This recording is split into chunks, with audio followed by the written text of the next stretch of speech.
Hey guys, I just wanted to do a quick video on the PC1s. I do get a number of questions about them, and I figured why not just do a quick video that kind of answers them all. So this is a PC1 archtop, but it's not vintage. It's actually from a run that Matt's Music did, and what's really cool about it is that it has a sustainer. Really cool. So it's kind of like mixing the old with the new. I don't know how many made, but I think it was a very low number. I don't know, maybe 12 or something. I gotta say, this is one of the most comfortable guitars I've ever played. And I can be honest, I was never really into this look. But just from a playability standpoint, it's really just awesome. I know people are always interested in like the neck profiles.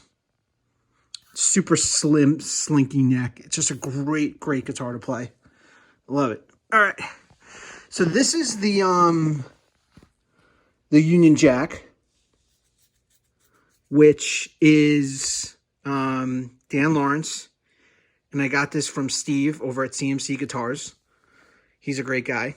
And this was a custom shop. So this came from custom shop. And I get a lot of questions about PC1 necks. You know, this is, I think, really slim neck. So there's this kind of, feeling that PC1s are just not comfortable guitars.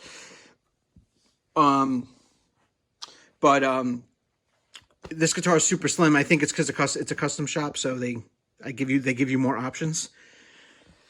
This is the Hysteria, which this is also a Dan Lawrence, and this was actually a non-custom shop. This was a PC1 Solar that actually was not in such great shape, and I sent it to Dan, and he did absolute magic on this thing. I mean, this is a masterpiece. I just love this in so many ways. And interesting, once again, not a big neck.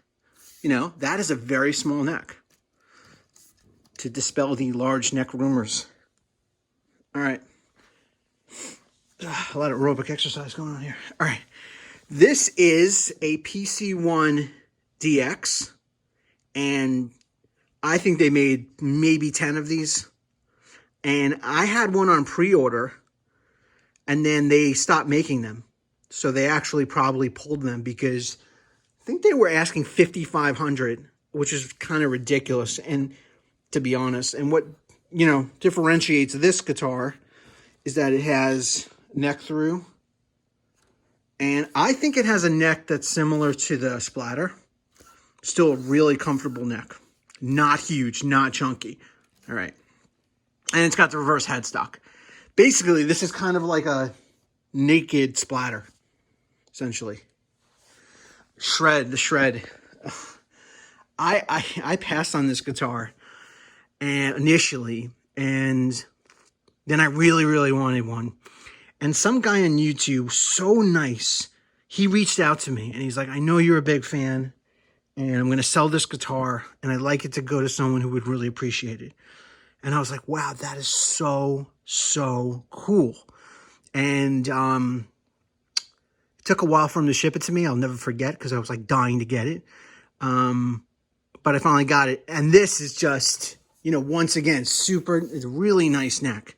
All these necks are really thin, dispelling the thick PC1 neck rumors.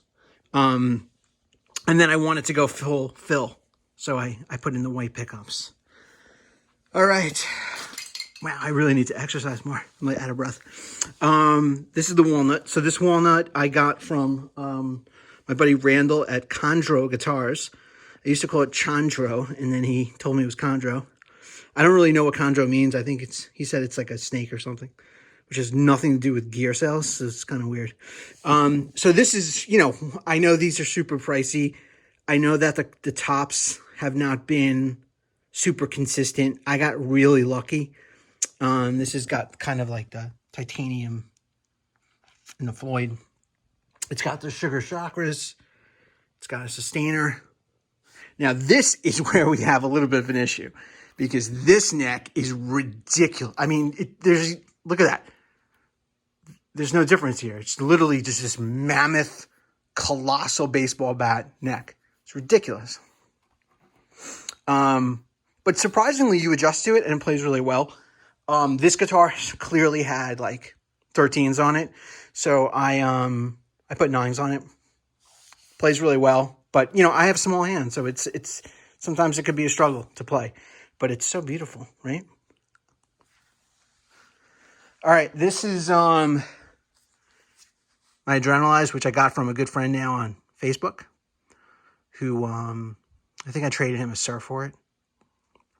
This is another Dan Lawrence, and what's really cool about this is that it's got the sustainer, it's got a reverse headstock, and another super ridiculous small neck. Super cool. Adrenalize is like one of my favorite albums of all time. And to me, this is just one of those iconic guitars. All right. Then we have good old Splatter. So what's great about this guitar is it's one of my most cherished guitars. But what's cool about it is that I've been a lifelong Def Leppard fan. And when these debuted, Def Leppard was like not really popular. And no one really cared. I gotta be honest, no one cared. And then Def Leppard got huge again. And then all of a sudden, these guitars became very, very desired. And then they did the Pawn Stars thing. And then the rest is history. And, you know, I'm lucky I got one when I did. It's got a great neck as well. Really comfortable. And it sounds killer. So not a PC1, but honorable mention is this crazy 3-pickup Jackson Kelly, which was a NAMM release.